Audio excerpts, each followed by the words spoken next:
Good afternoon, everyone. We are about to take our first summative test or summative quiz.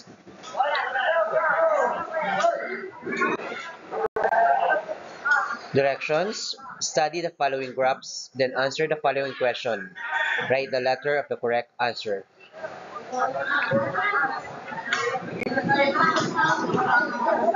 In a concept map, which one is not a part of speech? A. Modal, B. Adverb, C. Verb, D. Adjective.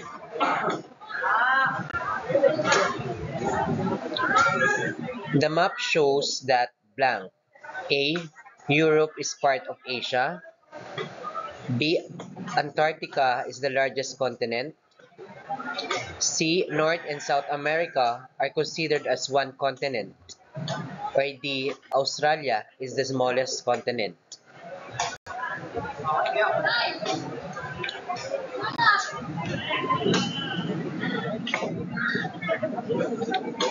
Which part of the pie has the biggest monthly budget of Anthony's expenses?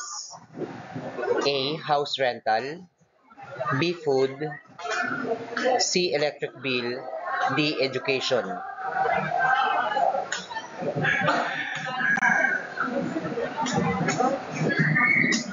How many percent is the budget of the house rental? A. 88%. B. 12%. C. 19%. D. 23%. Number 5. How many students choose online learning? A. 9. B. 22. C. 48. D. 13.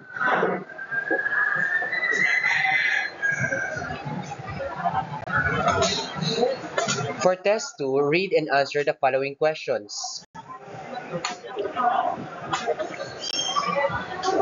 Number 6. It is a collection of related numbers, values, signs, or items of any kind arranged for ease or reference or comparison between, often in a parallel columns. A. Table. B. Bar graphs. C. Circle graph. D. Line graph.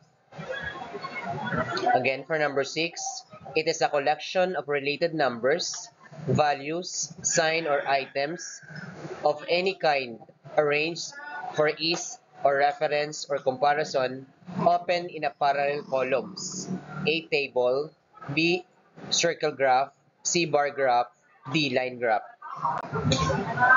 For item number 7, it uses picture or symbols to show data.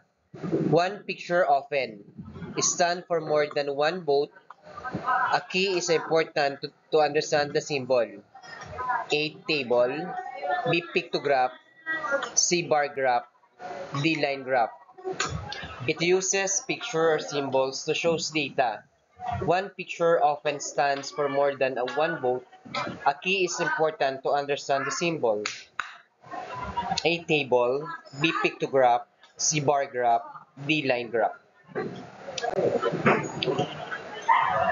Number 8. It is a graph that shows points plotted in one graph. A. Table. B. Circle graph. C. Bar graph. D. Line graph. It is a graph that shows points plotted on graph. A. Table. B. Circle graph. C. Bar graph.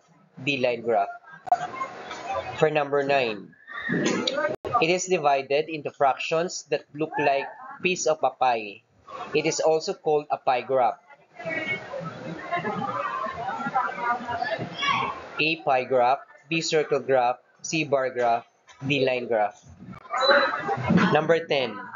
It is used in organizing information. A. Pie graph. B. Flowchart. C. Concept map. D. Line graph. For item number 10, it is used in organizing information. A. Pie graph. B. Flowchart. C. Concept map. D. Line graph. Test 3. True or false? Write T if the statement is correct and false if it is not. Number 11. Number 11. Chart is an illustration that presents information in a tabular or circular form. Again, true or false? For number 11, chart is an illustration that presents information in a tabular or circular form. Number 12, map is a tabular form that shows the relative position of the parts of something. Again, map is a tabular form that shows the relative position of parts of something. True or false? Number 13, flow chart is an illustration that shows a step-by-step process. Again, for number 13, flow chart is an illustration that shows a step-by-step process. Number 14, table is a circular arrangement of data, usually in rows or columns. Again, for number 14, table is a circular arrangement of data, usually in rows or columns. Number 15, line graph is a kind of graph that represents or presents information trends using data dots connected by straight line segments. Again, number 4 for number 15 item. Item number 15. Line graph is a kind of graph that presents information trends data dots connected by straight line segment. Number 16. Bar graph is a kind of graph that characterizes categorical data with rectangular bars of equal width. Again, for number 16, bar graph is a kind of graph that characterizes categorical data with rectangular bars or of equal widths. Number 17, pie chart is a circular in form that presents how a whole is sliced into parts. Again, for number 17, pie chart is circular in form that presents how a whole is sliced into parts. Number 18, concept maps display organization and relationship of concept and ideas. Again, concept maps display the organization and relationship of concept and ideas. True or false? Number 19, graph is a diagram that shows the relationship of information presented.